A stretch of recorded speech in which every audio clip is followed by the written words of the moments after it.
21세기 기독교의 변증가라고 이름하는 C.S. 루이스라고 하는 분이 있습니다. 이분은 원래 철저한 무신론자였는데 하나님을 만나고 예수 그리스도를 믿게 되면서 무신론적인 세계에 기독교적 변증을 하는 철학자요 신앙 저술가로 활동을 하고 있습니다. 이 C.S. 루이스가 영광의 무게라고 하는 책에서 자신이 처음 하나님을 만나고 주님을 믿게 되었던 그 순간에 대한 고백을 이렇게 남기고 있습니다.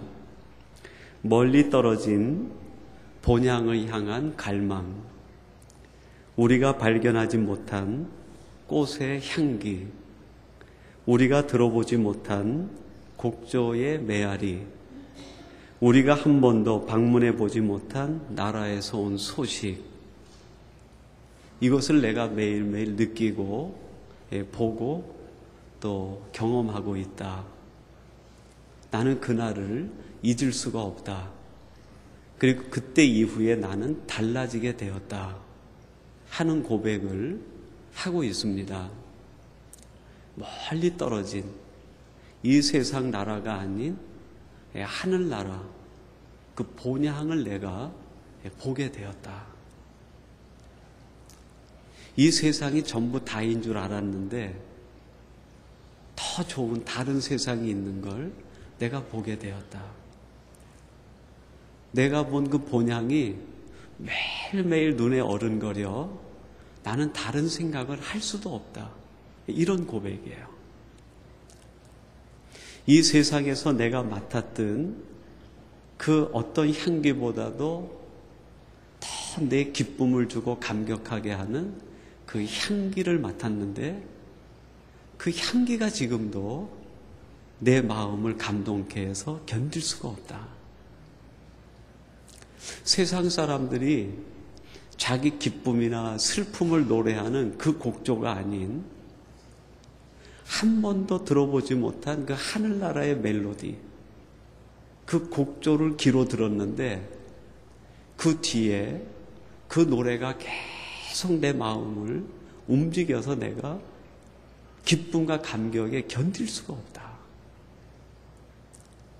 무엇보다도 다른 나라에서 들려온 그 소식, 나를 사랑한다고, 내가 너를 기억한다고 하신 그 하늘나라의 소식을 내가 들은 뒤로는 내 인생에 이렇게 감격스럽고 기쁜 날이 없다. 그때 뒤로 나는 변했다. 나는 달라지고 나는 새로운 세계를 보는 사람이 되었다. 이것이 C.S. 루이스가 영광의 무게라고 하는 글에서 쓴 자기 신앙적 변화에 대한 고백입니다. 그리고 맨 마지막에 한 줄로 그렇게 요약을 했어요. 그때 이후로 나는 철학을 가지고 놀 수 없게 되었다. 철학을 가지고 놀 수 없게 되었다. 이분이 원래 철학자였습니다. 근데 철학이라고 말에 담겨있는 의미는 C.S. 루이스가 그 전에 자기가 생활했던 모든 세계가 담겨있는 거예요.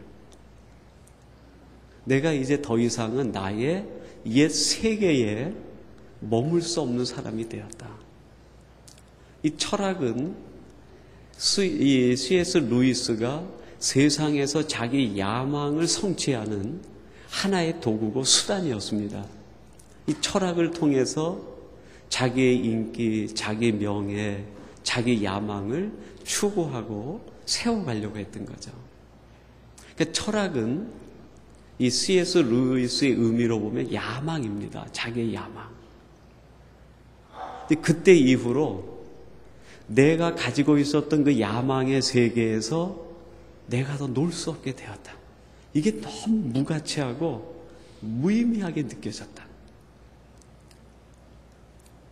철학을 통해서 이 C.S. 루이스는 인생을 추구하고 세상을 추구하고 삶의 답을 추구하려고 했어요. 그러니까 철학은 C.S. 루이스에게 있어서 자기가 추구하는 거였습니다. 근데 그때 이후로 내가 추구하던 모든 것들이 너무 무의미 없다는 걸 알게 되었다. 그때 이후로 나는 달라지게 되었다. 생각이 달라지고 삶이 달라지고 보는 것이 달라지고 느끼는 것이 달라지고 하고 싶은 것이 달라지고 가는 것이 달라지게 되었다. 내 가는 길이 달라지게 되었다. 여러분, C.S. 루이스는 이 철학자라 그가 이렇게 글을 쓰면 그 글 속에는 숨어있는 의도들이 있어요. 숨어있는 질문이 있습니다. 이분이 우리들에게 단순히 자기 신앙적 변화, 인생의 고백을 그냥 나레이션 하기 위해서 한 것이 아니라 그것을 읽는 독자에게 심오한 질문을 하고 있는 거예요. 그 질문이 뭘까요? 당신은 지금 무엇을 보고 있습니까? 무엇을 느낍니까? 당신은 지금 무엇을 추구합니까? 이런 질문들이에요. 이거는 무신론자들에게 하는 질문이죠. 근데 동시에 크리스찬된 우리들에게 질문하고 있는 것이 있는데 그게 뭘까요? 당신은 달라졌습니까? 하는 질문이에요. 내가 예수 그리스도를 믿고 하나님을 만나고 경험하고 나니까 신앙이라는 것은 단순히 믿는 행위로 끝나는 것이 아니라 달라지는 것이다 하는 걸 내가 알았습니다. 달라지는 거라. 바라보는 게 달라지고 생각하는 게 달라지고 느끼는 게 다르고 듣는 게 다르고 하고 싶어지는 게 다르고 가고 싶은 게 달라지는. 당신이 크리스찬으로서 이 달라짐이 없다고 하면 한번 정말 당신이 하나님을 만났는지 예수님을 바로 믿고 있는지 점검해 보십시오. 강한 변증이 그 속에 숨어 있는 거죠.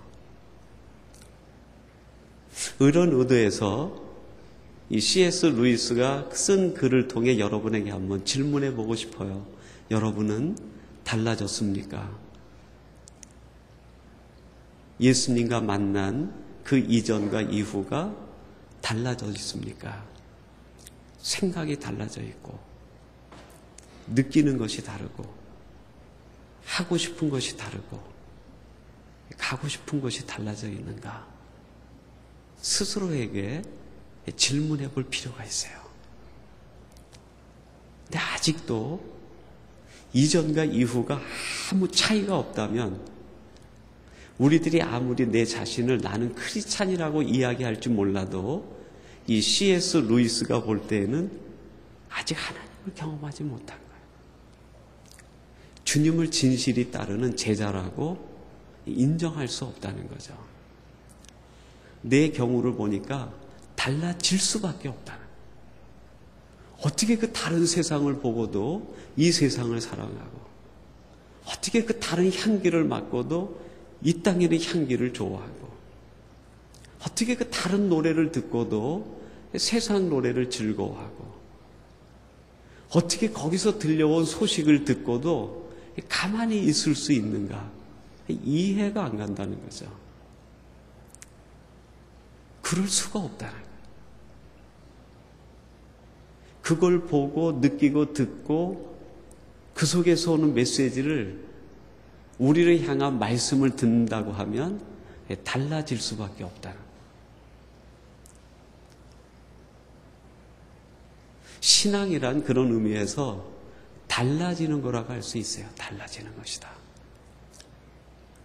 우리가 깊은 신앙으로 들어가면 옆에서 우리를 바라보는 사람들이 그렇게 이야기할 수밖에 없어야 된다는 거예요. 저 사람이 달라졌다. 예전에 저 사람이 아니야.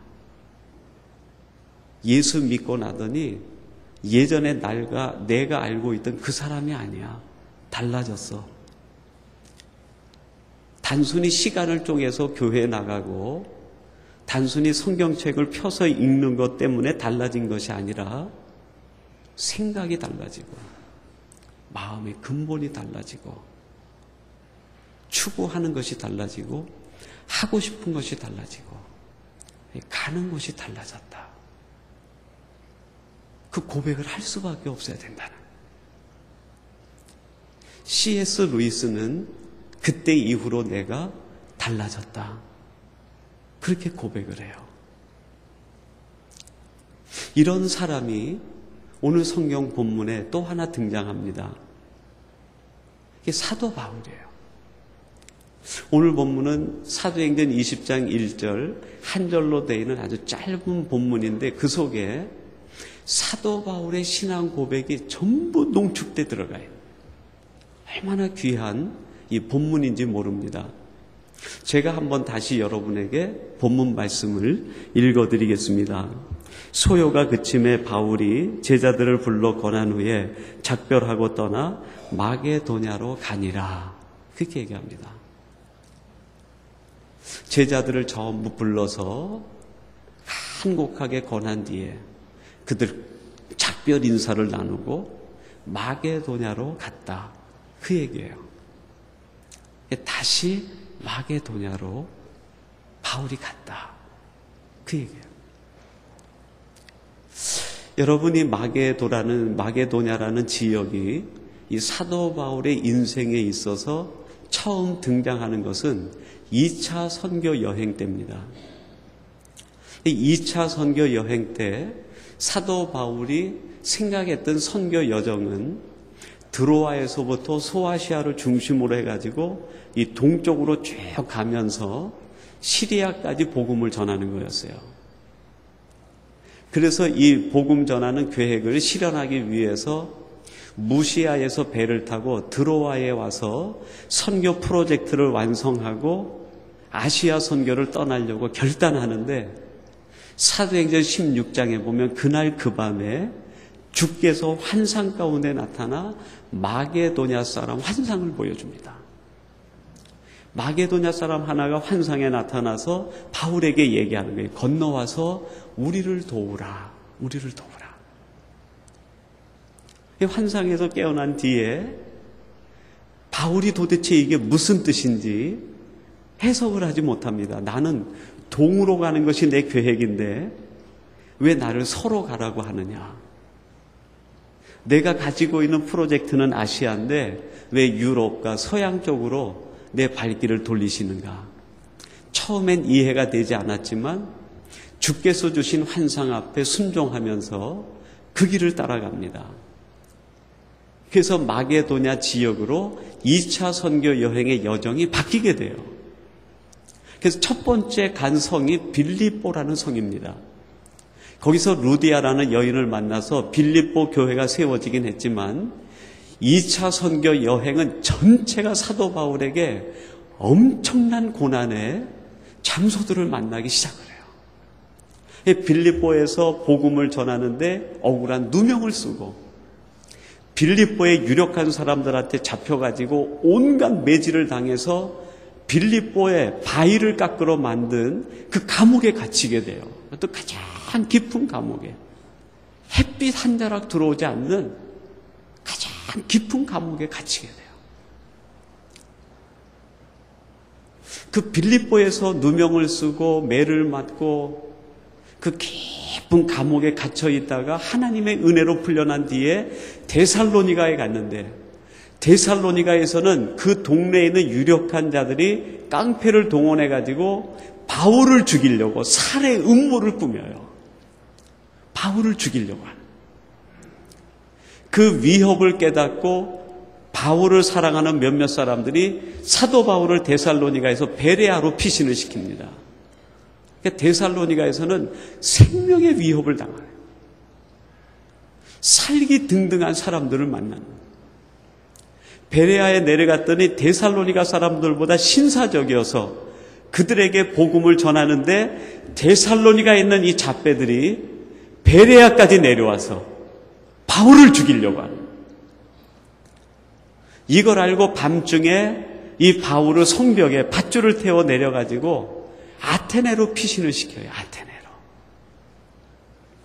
아테네에 가서 복음을 전하려고 하는데 거기에 있는 철학자들과 종교인들과 지식인들이 끊임없이 변론을 하고 변증을 하는 거예요.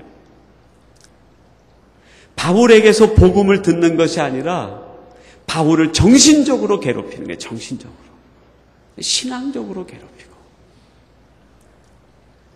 그러다가 고린도로 내려갔는데 고린도에 내려가서 복음을 한번 전했는데 그 유대인들이 이미 살고 있었던 유대인들이 사도 바울을 반대해가지고 복음을 전하지 못하게 하는 거예요. 그리고 바울을 돕는 사람들을 붙잡아다가 매질을 하고 그들을 갖다가 유대인들이 괴롭히는 거예요. 얼마나 그게 힘들고 어려웠는지 사도 바울이 마음에 고린도 지역을 포기를 해요. 고린도를 포기를 해요. 내가 이 고린도에서 복음을 전하지 않겠다. 포기를 하고 고린도에서 이 고린도를 등지고 나오는데 그날 밤에 사도행전 18장 보면은 하나님의 환상 가운데 바울에게 보여주면서 그런 말씀을 하세요. 바울아, 이 성중에 내 백성이 많음이라 두려워하지 말라. 다시 고린도로 들어가라. 그래서 고린도에 들어가서 복음을 전해가지고 거기서 가이오의 집 전체가 회심을 하고 그 고린도의 부흥의 역사가 일어나요. 그게 2차 선교 여행의 아주 핵심적인 선교 내용이에요. 마게도냐 지역에서 선교를 하는데 결과적으로는 열매가 있었지만 사도 바울이 경험한 것은 인간 이하의 경험을 하는 거예요. 억울한 누명을 쓰고 매질을 당하고 감옥에 갇히고 자기 자신의 자존심이 다 무너져 버리고 동족으로부터 생명의 위협을 당하고 자기를 죽이려고 음모하는 사람들이 수시로 자기에게 접근해서 죽이려 하고 정신적으로 갈등하고 고민하고 고린도 지역에서는 정말 앞이 보이지 않을 정도로 캄캄한 절망과 낙심과 상실감을 경험하는 거예요. 그리고 나온 것이 바로 마게도냐 지역이에요. 사도 바울의 뜻은 어떤지 모르겠어요. 그러나 함께 동역했던 사람들은 다시는 마게도냐에 가고 싶지 않았을 것 같아요. 상처가 있는 곳, 눈물이 있는 곳, 아픔이 있는 곳, 다시는 돌아보고 싶지 않은, 다시는 경험하고 싶지 않은 곳이 마게도냐였어요. 여러분, 우리들이 우리 인생을 살아가다 보면 우리 인생에 우리가 만나는 마게도냐가 있어요. 내 본의와는 다르게 누명을 쓰게 되고 우리 인격이 다 무너지는 경험을 하게 되고 온갖 사람으로부터 시기와 질투를 당하고 배신을 당하고 아픔을 당하고 우리가 가진 평생에 쌓은 것들이 한순간에 무너져 버리는 내 의지와 감정으로는 통제할 수 없는 마게도냐를 경험할 때가 있는 거예요. 그래서 다시는 보고 싶지 않고 들어가고 싶지 않고 경험하고 싶지 않은 마게도냐가 있어요. 바울에게 2차 선교 여행지에 마게도냐가 있는 것처럼 우리에게도 그런 마게도냐가 있을 수 있다. 이번에 우리 교회에서 그 서남아시아, 그 중국, 인도, 네팔 세 나라를 경유하면서 선교 여정을 보내고 왔는데요. 그 중에 인도에서 저희들이 한 일주일 정도 그 남부, 북부 지역을 탐방하고 선교지를 돌아보면서 다니게 되었습니다. 제가 지금까지 다녀본 선교 경험으로는 가장 힘든 지역이 아니었는가. 음식도 힘들고 그곳에서 만나는 사람들도 힘들고 당한 일도 야 어떻게 이런 일이 있을 수 있을까. 하는 일들이 그냥 매일매일 반복되고 일어나는 기후도 그렇고 모든 조건 하나하나가 너무너무 열악하고 너무너무 힘이 들었어요. 근데 이제 뉴델리에서 저들이 네팔로 넘어가기 전에 공항에서 대기하고 있는데 이제 인도를 마지막 떠나기 직전 이제 그 탑승을 대기하고 있는데 함께 동행했던 우리 집사님 중에 한 분이 저에게 조용히 그런 질문을 하시더라고요. 목사님, 인도가 좋으세요? 하고 질문하더라고요. 제가 얼른 답을 찾지 못하고 뭐라고 대답을 해야 될까 생각하고 있는데 또 질문하시는 거예요. 목사님, 인도에 또 오고 싶으세요? 하고 질문을 하는 거예요. 물론 마음에 답은 생각이 났지만 어떤 단어를 써야 될지 얼른 생각이 나질 않았어요. 근데 그 집사님과 저의 대화를 옆에서 제3자 입장에서 듣고 있던 우리 전기봉 선교사님이 그 이야기를 들은 뒤에 그렇게 얘기를 하시더라고요. 저는 우리 선교팀들이, 우리 삼성교회 선교팀들이 돌아가고 나면 한 3일 정도 네팔에 있다가 인도에 다시 와야 됩니다. 저는 또 와야 됩니다. 저희 교회가 그 선교사님에게 위임한 것이 있어요. 인도에 교회 건축하는 것과 네팔에 인도 건축하는 지역을 답사해서 보내주시면 선교사님이 선정한 그곳에 우리가 2곳의 교회를 또 짓겠습니다. 하고 위임을 하고 왔어요. 그 일 때문에 인도에 또 들어가셔야 된다는 거예요. 그 이야기를 들으면서 제게 단어가 하나 생각이 났어요. 그래서 집사님에게 그렇게 답을 했어요. 집사님, 저도 관광으로는 다시는 인도에 오고 싶지 않습니다. 그러나 사명 때문에 또 와야 되겠네요. 그렇게 답을 드렸어요. 사명 때문에. 선교사님이 지역을 선정하고 인도에 교회를 지으면 헌당해야 되니까 또 와야 되잖아요. 관광하고자 하면 더 좋은 데가 많은데 여기를 못 또 오겠어요. 기후도 맞지 않고 사람들도 얼마나 그 속이기 잘하고 훔치기도 잘하고 약속도 번복하고 얼마나 어려운지 몰라요. 재미로 온다고 하면 오고 싶지 않은데 사명이 있기 때문에 또 와야 되겠네요. 근데 그 소리에 집사님이 마음에 결심하는 것 같더라고요. 아, 그렇구나. 사명 때문에 나도 또 올지 모르겠다.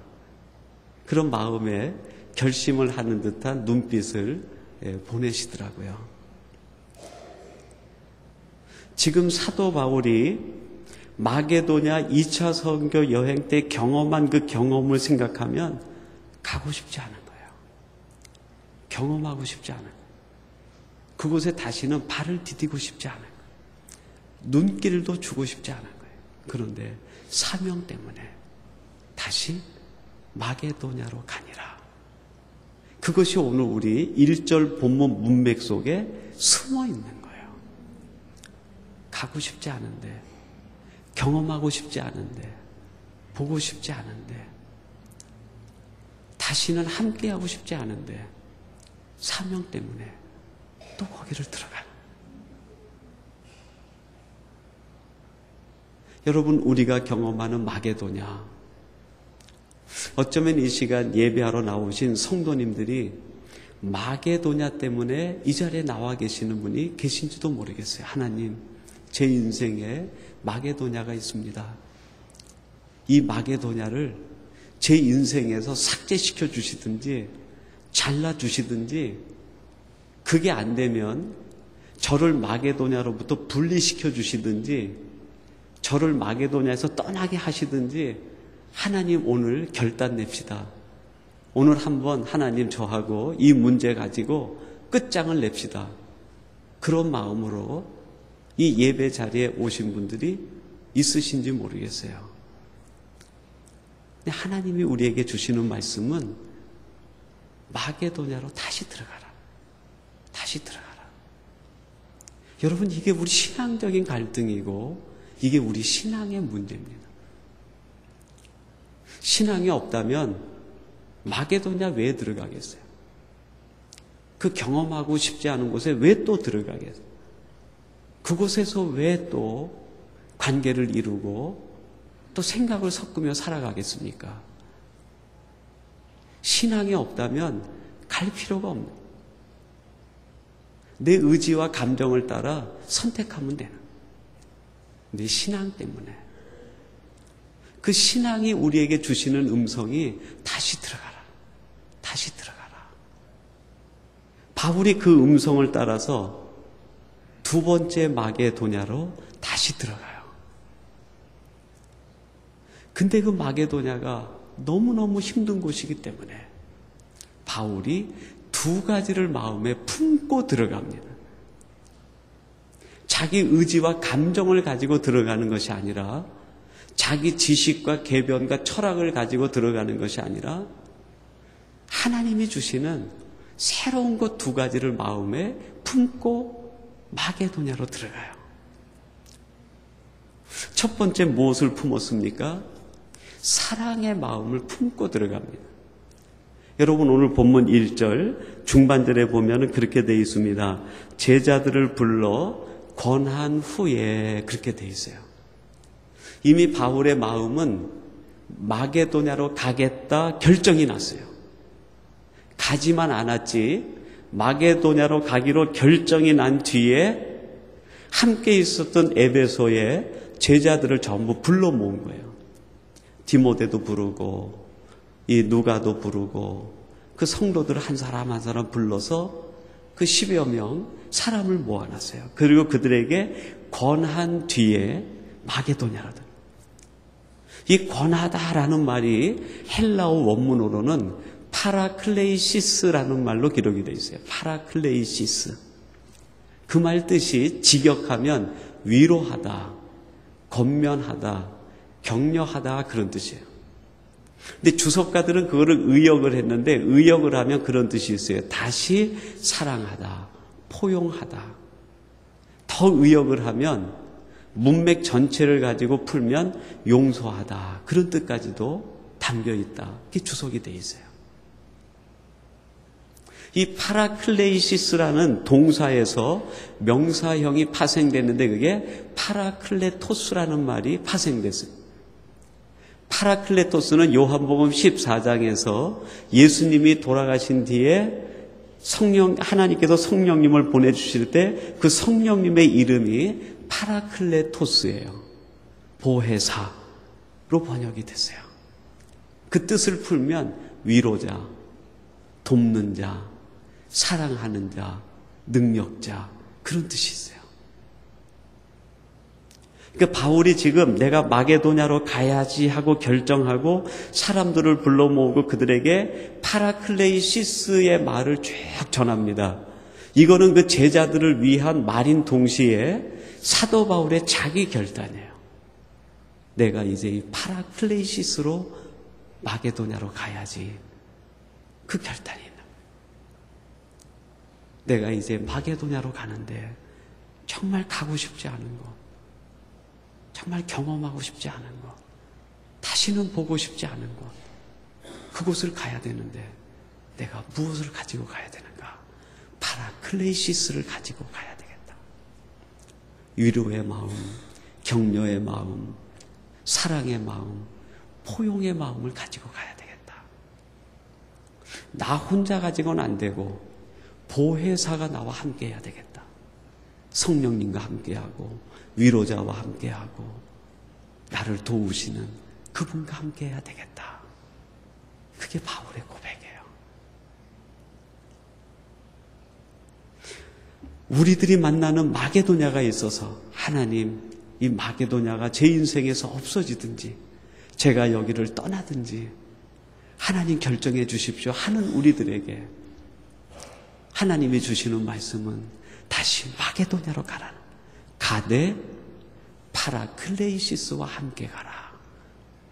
파라클레토스와 함께 가라. 이것과 함께 가지 않으면 또 우리의 의지를 가지고 들어가게 돼요. 내 계획을 가지고 들어가게 되니까 또 다투게 되고 또 싸우게 되고 또 갈등하고 거기서 또 분쟁이 일어나요. 내 감정을 그대로 가지고 들어가니까 또 분노하고 또 미워하고 또 시기하고 질투하고 또 내가 추구하던 야망을 그대로 가지고 들어가니까 이게 이루어지지 않는다고 또 원망하고 불평하고 마게도냐가 자꾸 싫어지는, 그걸 가지고 계속 들어가면 마게도냐에서 실패한 인생밖에 살 수 없다는, 그걸 가지고 하지 말라는, 파라클레이시스를 가지고 가라. 위로의 마음, 용서의 마음, 격려의 마음, 사랑의 마음을 품고 성령님과 함께 들어가라. 바울이 결단한 결단이 그거였어요. 내가 다시 마게도냐로 가겠다는 결단도 위대한 것이지만 사도 바울이 그곳으로 가기 위해서 품은 그 마음이 더 위대한 마음이라. 이 마음이 없으면 사도 바울도 역시 실패하는 인생을 살 수밖에 없는, 사도 바울도 거기에서 능력을 나타내지 못하는. 두 번째, 사도 바울이 그 마게도냐로 가면서 한 가지 더 마음에 품는 것이 있어요. 그게 뭡니까? 오늘 본문 중반절에 보니까 제자들을 불러 작별하고 떠나, 그렇게 돼 있어요. 작별하고 떠나. 안녕하고 인사하고 갔다는 거예요. 근데 여러분, 사도 바울이 안녕하고 하는 인사는 See you next 그게 아니에요. See you tomorrow 그게 아니에요. 내일 또 보자, 다음에 만나, 그게 아니에요. 사도 바울이 지금 작별하고 떠나는 것은 마지막 유언과 같은 인사예요. 고별 인사예요. 내가 지금 이 사람들을 떠나면 다시는 이 사람들을 만날 수 없다. 내가 저 땅에 들어가서 어떤 일을 당할지 나도 예측하기가 어렵다. 내가 거기에 가서 내 계획대로 한 달, 두 달, 1년, 3년 지내다가 다시 나와서 너희를 만난다는 의미로 작별하고 또 만나, 그게 아니라 사랑하는 성도들이여, 제자들이여, 이제 내가 여기를 떠나면 나는 그곳에서 죽습니다라고 하는 결단의 인사가 작별하고요. 죽음을 결단하는 게 죽음. 내가 이제 거기에 들어가면 살아나올 수가 없습니다. 내가 거기서 어떻게 될지 모릅니다. 그게 마지막 인사예요.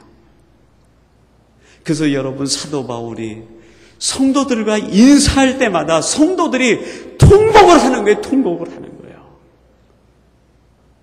사도 바울을 보내지 않으려고 하는 거예요.